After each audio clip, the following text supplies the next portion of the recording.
Welcome to Sweden. Thank you!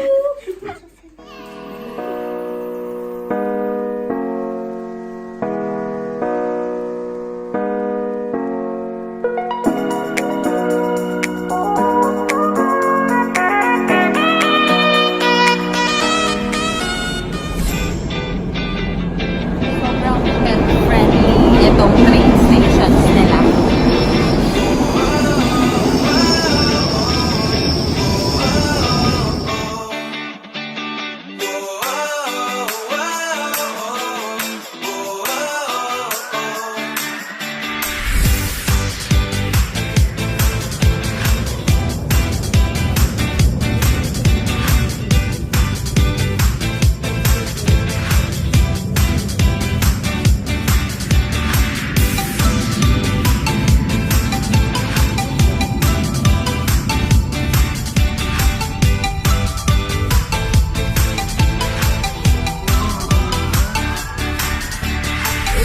This lake used to be frozen during winter and most of the people were ice skating in here, but now since it's springtime it's already liquid again.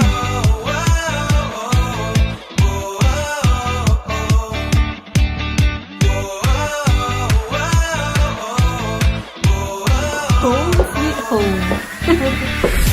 Ayan.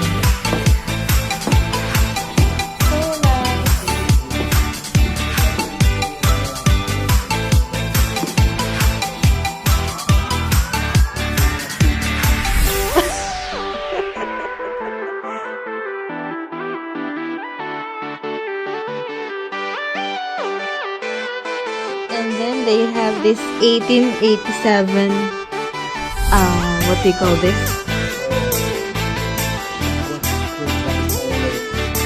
Cabinet.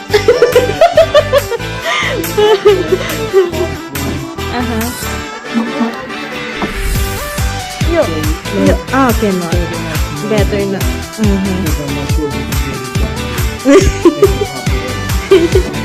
It's so old. There's this gingerbread that they are always eating only on Christmas Day.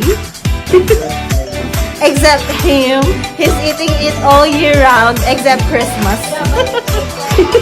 Convenient for her because she's so small, but scared to use it.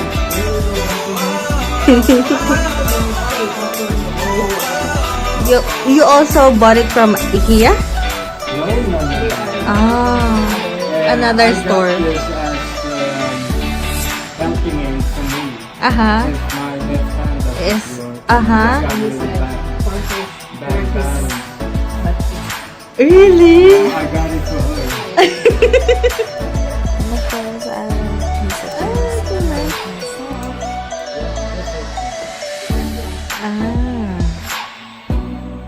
Oh, I'm afraid. Whoa. No. You know, the glasses were shaking.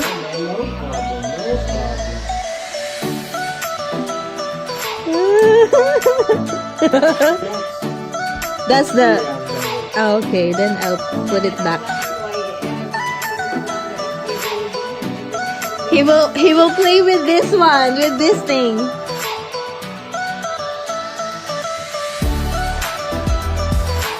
Nice. That's it? And then I have to close it. This one. Yeah.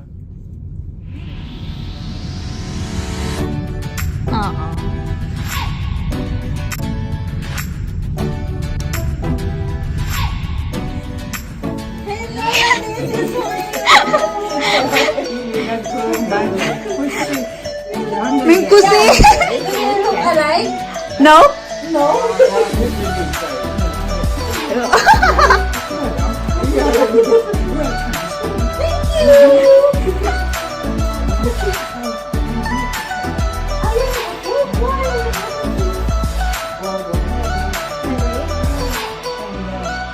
Up na? They are the warmest foreign people I've ever met. And And I must say, my cousins living a good life.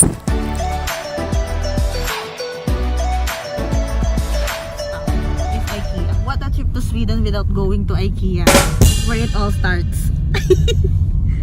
Is it IKEA or IKEA? IKEA. Should be IKEA. Okay. This is the biggest one. One of the biggest. One of the biggest.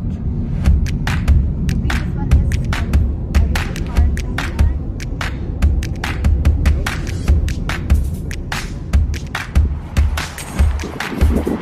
The yellow and blue store.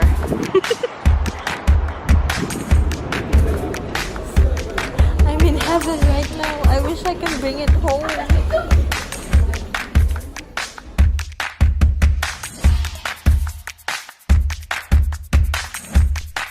And yes, I really brought home this.